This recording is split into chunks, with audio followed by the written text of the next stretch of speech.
Hey, so today I'm going to show you my card diffuser.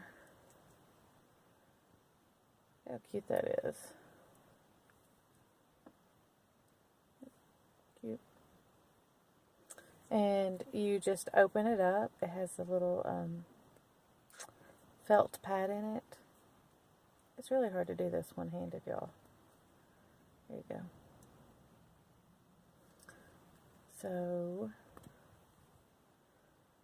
and then you just drop your oil onto the felt pad, and then it just clips onto your air vents so that when it is your air or your heat is on, it's diffusing the scent into your air.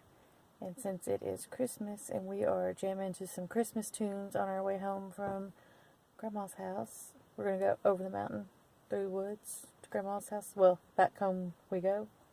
Anyways, we're going to diffuse Christmas spirit. Alright, so that's how we use Young Living. That's another way we use Young Living in our house. Technically in our car. Who's counting though?